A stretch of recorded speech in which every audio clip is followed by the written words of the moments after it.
Shalom dan salam damai buat rekan-rekan dan jemaat Tuhan di mana juga Anda berada. Pada minggu ini kita akan masuk ke dalam minggu memperingati kesengsaraan Tuhan Yesus. Mengikut kalender gereja, minggu ini adalah minggu Palma atau Palma Sunday, yaitu merujuk kepada peristiwa masuknya Yesus ke kota Yerusalem sebelum disalibkan.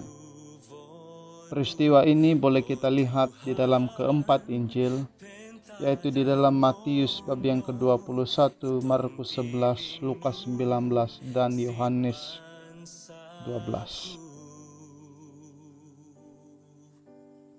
Hari ini merupakan hari yang sangat bersejarah bagi kita, karena buat pertama kalinya kita tidak dapat bersama-sama beribadah semasa memperingati kesengsaraan, kematian, dan kebangkitan Tuhan kita Yesus Kristus.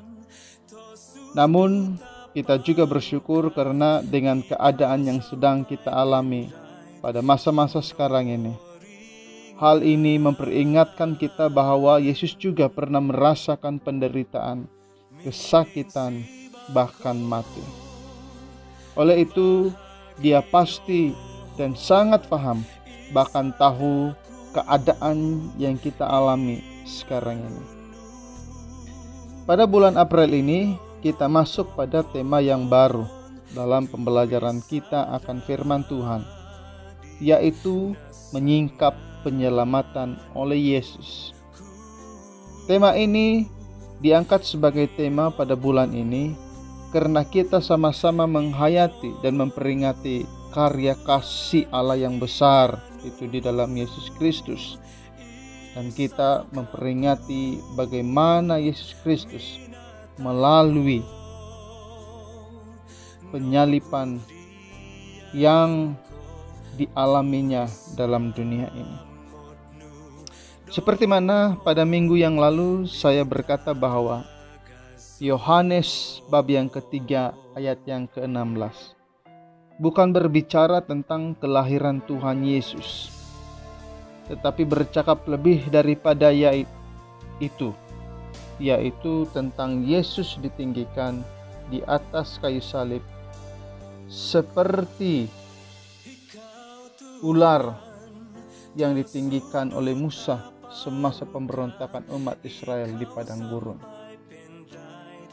Subtema yang akan kita sama-sama pelajari pada hari ini adalah salib kunci penyelamatan. Salib kunci penyelamatan.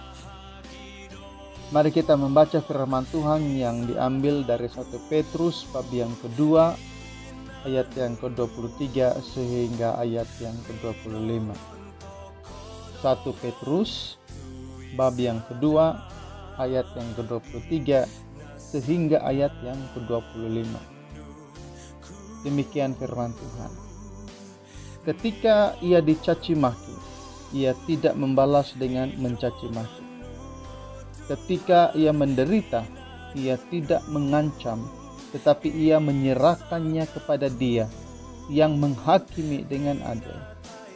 Ia sendiri telah memikul dosa kita di dalam tubuhnya di kayu salib, supaya kita yang telah mati terhadap dosa hidup untuk kebenaran. Oleh bilur-bilurnya kamu telah sembuh. Sebab dahulu kamu sesat seperti domba, tetapi sekarang kamu telah kembali kepada gembala dan pemelihara jiwamu.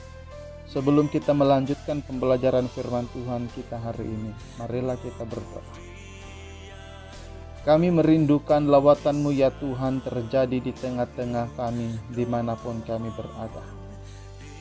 Biarlah melalui persekutuan kami secara pribadi bahkan bersama dengan keluarga, itu menguatkan kami secara iman dan rohani, bahkan mendorong kami untuk terus setia berjalan bersama dengan Yesus. Tolong kami, pimpin kami, sertai kami di dalam pembelajaran firman Tuhan ini.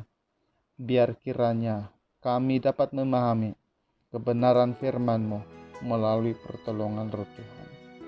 Terpuji Engkau Tuhan, dalam nama Yesus kami berdoa. Amin. Firman Tuhan berkata bahwa ketika Yesus dicaci maki, dia tidak membalas. Ketika dia menderita, dia tidak mengancam. Tetapi apa yang diperbuat oleh Yesus adalah dia menyerahkan semuanya itu kepada Allah yang menghakimi dengan adil. Apa yang dapat kita pelajari di sini adalah Yesus begitu panjang sabar. Tidak pendendam, bahkan tidak memberikan penghakiman. Dia menyerahkan semuanya itu di dalam tangan Allah. Bagaimana dengan kita? Jika kita dicaci maki, apa tindakan yang kita ambil? Jika kita menderita oleh karena perbuatan orang lain, mungkin itu khianat terhadap kita, apa yang akan kita perbuat? Jika ada yang berbuat demikian, lalu kita diam dan tidak berbuat apa-apa terhadap orang-orang seperti itu, pasti dunia menganggap kita bahwa kita ini bodoh.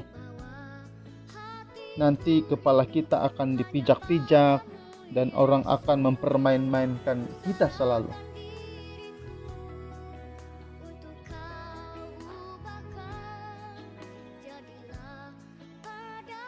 Jika kita menjawab, kita membalas segala perbuatan mereka dengan cara yang sama, maka kita sama seperti mereka yang belum mengenal Kristus.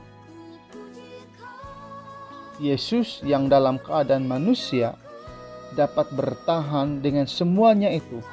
Bahkan dapat kita bayangkan bahwa waktu Yesus dicaci maki, waktu Yesus dianiaya, waktu Yesus mengalami hal-hal yang buruk di dalam hidupnya, bahkan penderitaan yang dialami itu sampai membawa maut, dia masih bertahan dan dia masih menyerahkan semua perbuatan-perbuatan tersebut di dalam tangan Allah. Orang-orang yang berbuat demikian sebenarnya oleh karena mereka belum mengenal siapa Yesus. Jika mereka itu mengenal dan mengakui bahwa Yesus adalah Tuhan, pasti mereka tidak akan bertindak sedemikian. Itulah sebabnya dikatakan kepada kita pada ayat yang ke-24, Ia sendiri telah memikul dosa kita di dalam tubuhnya di kayu salib, supaya kita yang telah mati terhadap dosa hidup untuk berkebenaran. Oleh bilur-bilurnya kamu telah sembuh. Jelas pada ayat ini bahwa Yesuslah yang telah memikul dosa kita. Kemana Yesus memikul dosa kita? Di kayu salib. Apa maksudnya? Maksudnya adalah dosa-dosa kita dipikul oleh Yesus agar dosa-dosa kita mati bersama-sama dengan Dia di atas salib. Supaya dosa-dosa kita tidak berkuasa lagi atas diri kita. Dan supaya dosa dihapuskan dari kehidupan kita. Dengan cara itu saja dosa tidak lagi berkuasa atas diri manusia. Oleh sebab itu, setiap orang percaya kepada Yesus dengan sungguh-sungguh, dosanya akan diampuni karena Yesus sudah mati bagi pihak kita di atas kayu salib. Supaya kita yang telah mati terhadap dosa hidup untuk kebenaran Allah. Maksudnya adalah supaya kita mengalami kesembuhan rohani kita. Selain daripada kesembuhan rohani, kita juga mengalami kesembuhan oleh karena bilur-bilurnya. Firman Tuhan berkata, oleh bilur-bilurnya kamu telah sembuh. Apa maksudnya bilur-bilur? Maksudnya adalah karena luka-luka Kristus. Maksudnya adalah oleh karena luka-luka Kristus itu akan memberikan kesembuhan secara jasmani kepada kita. Firman Tuhan di dalam 25, sebab dahulu kamu sesat seperti domba, tetapi sekarang kamu telah kembali kepada gembala dan pemelihara jiwamu. Ini menunjukkan bahwa selama ini kita telah tersesat, tetapi dengan salib Kristus kita dapat kembali kepada gembala kita dan pemelihara jiwa kita, yaitu Allah kita. Itulah sebabnya salib sangat diangkat sebagai kunci penyelamatan, karena jika bukan karena salib Kristus, kita tetap dalam keadaan kita yang berdosa, yang layak menerima penghukuman daripada Allah. Tetapi oleh karena salib Kristus, dosa kita dihapuskan dan hubungan kita dengan Allah dipulihkan. Haleluya. Satu berkat yang besar yang kita alami di dalam salib Kristus. Nah, sebelum saya mengakhiri khotbah saya hari ini, saya ingin membacakan kepada Anda Yesaya bab yang ke-53 ayat yang ke-5 hingga 9, yang ada hubungannya dengan pembelajaran firman Tuhan kita pada hari ini. Firman Tuhan berkata, tetapi dia tertikam oleh karena pemberontakan kita, dia diremukkan oleh karena kejahatan kita, dan jaran yang mendatangkan keselamatan bagi kita ditimpahkan kepadanya. Oleh bilur-bilurnya kita menjadi sembuh.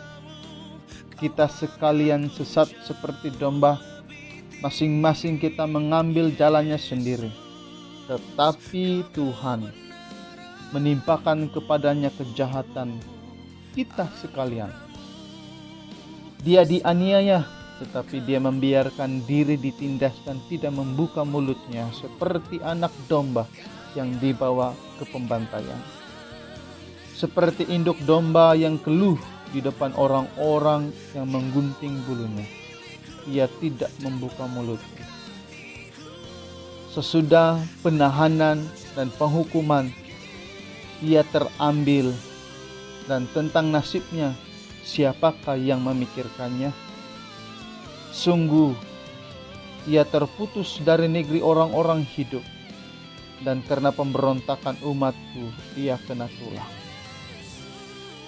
Orang menempatkan kuburnya di antara orang-orang fasik, dan dalam matinya ia ada di antara penjahat-penjahat. Sekalipun ia tidak berbuat kekerasan, dan tipu tidak ada dalam mulutnya. Kiranya firman Tuhan yang kita pelajari hari ini memberikan kekuatan, semangat, serta motivasi kepada kita semua. Tuhan Yesus memberkati. Amin. Mari kita berdoa sesaat. Bapa, kami bersyukur untuk firman-Mu. Terima kasih karena Engkau sanggup mati bagi kami di atas kayu salib, menghapus dosa kami, memikul beban yang seharusnya menjadi bahagian bagi kami, dan seharusnya kamilah yang mati di atas kayu salib, tetapi Engkau menanggung semuanya bagi kami. Bapa, kami mengingat akan keadaan negara kami, bahkan seluruh dunia yang sedang dilanda oleh COVID-19. Kiranya pertolongan Tuhan terjadi di tengah-tengah negara kami dan seluruh dunia. Berkati para pemerintah, berkati orang-orang yang bertanggung jawab dan mendapani masalah ini. Berkati supaya mereka ada kekuatan, bahkan dapat melakukan tugas mereka dengan sebaik yang mungkin. Kami juga berdoa yang mengalami sakit COVID-19. Kiranya Engkau melawat mereka pribadi demi pribadi, memberikan kesembuhan. Bahkan juga kami berdoa supaya ada lawatan Tuhan terjadi di tengah-tengah mereka. Demikian juga untuk anggota-anggota keluarga yang terlibat di dalam kematian oleh karena masalah COVID-19 ini. Kiranya Tuhan Engkau memberikan penghiburan kepada mereka, supaya mereka dapat menghadapi situasi-situasi yang sukar ini dengan berpengharapan penuh kepada Kristus. Kami juga berdoa untuk keadaan ekonomi kami, di mana kami tidak dapat bekerja seperti biasa, melakukan aktiviti, bahkan juga tugas kami. Biar kiranya Tuhan, Engkau menolong kami, supaya kami bijaksana mengatur segala hidup kami dalam keadaan yang sukar seperti ini. Terpujilah Engkau Tuhan. Ini doa kami, dan kami panjatkan hanya di dalam Kristus Yesus Tuhan kami berdoa.